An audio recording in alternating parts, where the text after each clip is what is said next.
وہ 4 بھائیوں کی اکلوتی بہن تھی۔ باپ مزدور تھا، بھائی بھی مزدور تھے۔ اس کے پیدا ہونے پر اس کا باپ رویا تھا کیونکہ وہ بیٹی کو اچھا نہیں سمجھتا تھا۔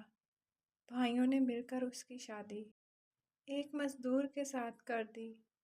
ایک بات پر یقین کر لیں، عورت سراپا رحمت ہے، بات ہے آپ کی نیت کی۔ اگر آپ کی نیت نیک ہے تو آپ اس رحمت کے حقدار بن جائیں گے، اور اگر آپ کی نیت میں فتور ہے تو سراپا رحمت تو کیا، رحمت خداوندی بھی آپ سے روٹھ جائے گی۔ اس مزدور کی نیک نیت تھی، بیوی کی صورت میں وہ ہر قسم کی رحمت کا حقدار بن بیٹھا۔ اسے بیرون ملک جانے کا موقع ملا۔ قدم مضبوط ہوتے ہی اس نے اپنی بیوی کو بھی اپنے پاس بلا لیا۔ غریب کی بیٹی خوشحال ہو چکی تھی۔ اب اس کی زندگی کا ہر دن یوم عید تھا تو رات شب برات تھی، مگر اس عالم میں بھی وہ اپنے ابو اور بھائیوں کو بھولی نہیں تھی۔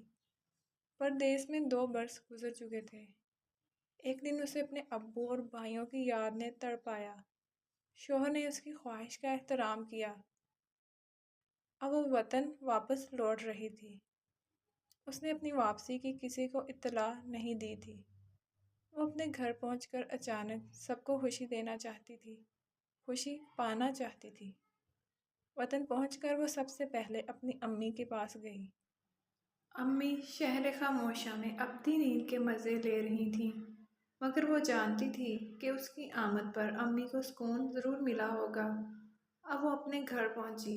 اسے اچانک اپنے سامنے دیکھ کر اس کے بھائی پریشان ہو گئے۔ ابو کہاں ہیں؟ اس نے سوال پوچھا۔ اس سوال کا جواب دینا تمام بھائیوں کے لیے مشکل ہو رہا تھا۔ پھر اسے ایک پڑوسن سے اپنے سوال کا جواب بھی ملا اور سراغ بھی ملا۔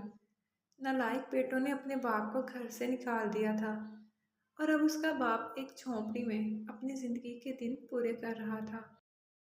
وہ اپنے باپ کے پاس پہنچی۔ اس کا باپ مضبوط اعصاب کا مالک تھا، مگر اپنی بیٹی کی ایک بات سن کر وہ رو پڑا۔ چلیں ابو، اب آپ میرے ساتھ رہیں گے۔ روتے روتے اس نے اپنی بیٹی کا ہاتھ تھام لیا اور بولا، میں نے اپنی ساری زندگی کا مقابلہ کرتے گزار دی۔ زندگی میں بس 2 بار رویا ہوں۔ ایک بار تب جب تم پیدا ہوئی تھی تو میں شرمندگی کے احساس سے رویا تھا، اور دوسری بار آج جب تم نے مجھے سہارا دینے کی بات کی ہے۔ باپ کی بات سن کر بیٹی بھی پھوٹ پھوٹ کر رونے لگی۔ رحمت تو بس رحمت ہوتی ہے، پھر چاہے کوئی اس کی قدر کرے یا نہ کرے۔ میری ویڈیو دیکھنے کے لیے آپ کا شکریہ۔ اگر میری ویڈیو اچھی لگے تو اسے لائک بھی کر دیں اور میرے چینل کو سبسکرائب کر دیں۔